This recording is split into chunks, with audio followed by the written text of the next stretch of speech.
She is known for being a polymath, active as a writer, composer, philosopher, and medical writer during the High Middle Ages. She is recognized for being one of the best-known composers of sacred monophony and the founder of scientific natural history in Germany. Her name is Hildegard of Bingen. In the depths of the High Middle Ages, there was a remarkable woman whose intellect and creativity knew no bounds. Hildegard of Bingen, known as the Sibyl of the Rhine, was not only a Benedictine abbess but also a polymath who excelled in numerous fields. Her profound impact on the world can still be felt today. From an early age, Hildegard demonstrated a thirst for knowledge and a divine gift for music and composition. Her talent and wisdom led her to become one of the most renowned composers of sacred monophony, with her works being recorded and celebrated throughout history. But Hildegard's contributions extended far beyond music. She delved into theology, botanical studies, and medicine, leaving behind a wealth of writings on these subjects. Hildegard's multifaceted genius was not confined within the walls of her monastery. She reached out to the world through her letters, hymns, and antiphons, enriching the liturgy and touching the hearts of many. Her artistic prowess even extended to the realm of visual arts, as she oversaw the creation of intricate illuminations for her works. But perhaps one of her most groundbreaking achievements was the invention of a constructed language known as lingua ignota, a testament to her boundless creativity. Throughout her life, Hildegard's extraordinary contributions to society and her spiritual devotion led many to consider her a saint.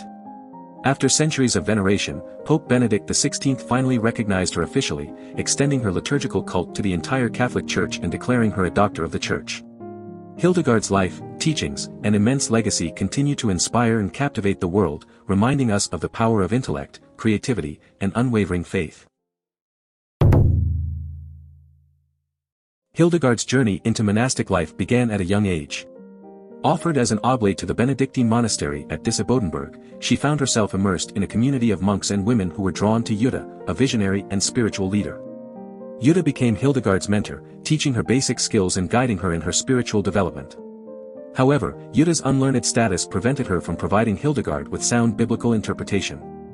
After Jutta's passing in 1136, Hildegard was elected as the magistra of the community by her fellow nuns. This position granted her authority but also placed her under the control of Abbot Kuno of Disibodenberg. Hildegard yearned for greater independence and envisioned a move to Rupertsberg, a place where she and her nuns could embrace a simpler, more humble way of life.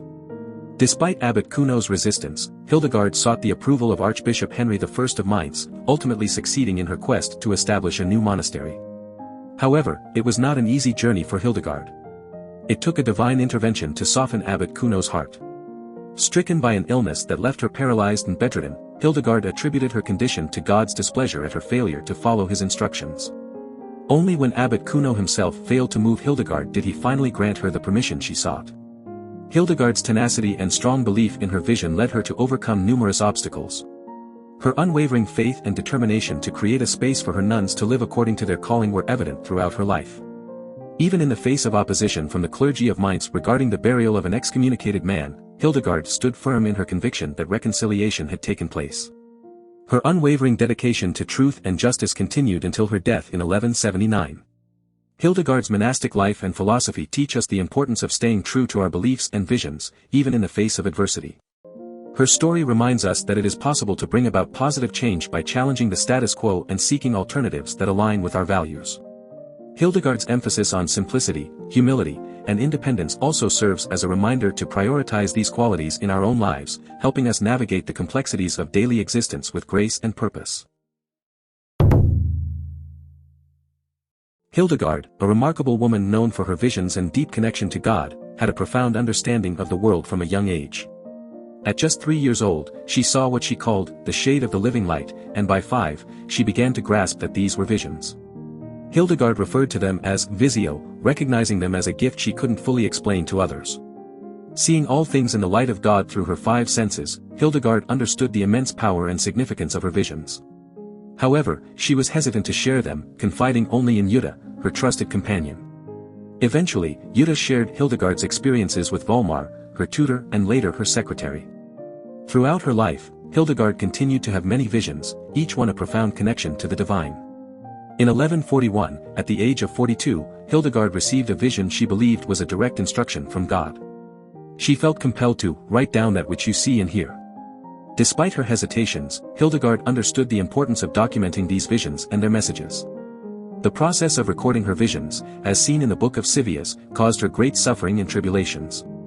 Hildegard's struggle to share her visions came to a turning point in 1147 to 1148 when Pope Eugenius learned of her writings at a synod in Trier. Recognizing the authenticity and significance of her experiences, the Pope granted Hildegard papal approval to document her visions as revelations from the Holy Spirit.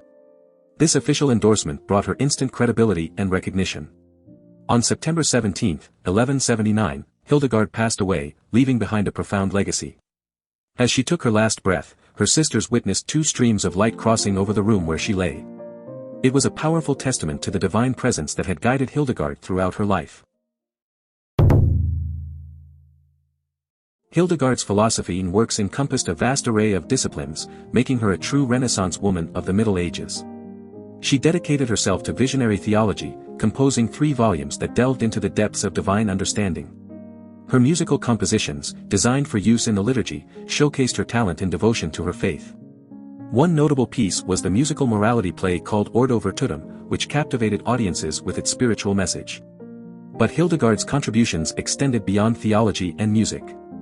She was a prolific writer, leaving behind one of the largest collections of letters from the Middle Ages. Her correspondence ranged from popes to emperors to abbots and abbesses, demonstrating her influence and respect within the religious and political realms.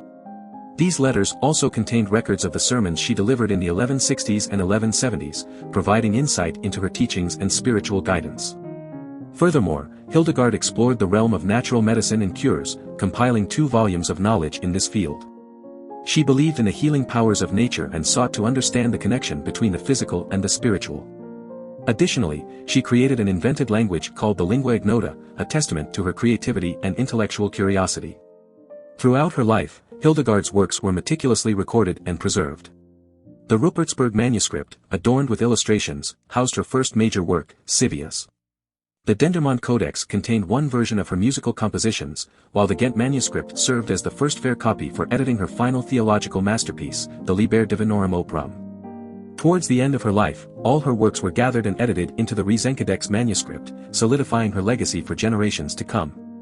Hildegard's philosophy and contributions continue to resonate today, offering valuable insights into divinity, creativity, and the interconnectedness of the spiritual and physical worlds.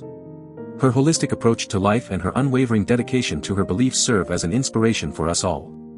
Through her works, we can learn to embrace the multifaceted aspects of our existence and seek harmony between the material and the divine. Do you want to explore more philosophers? Who do you want to see featured next? Subscribe and leave a comment below to let me know. I'll see you in the next video.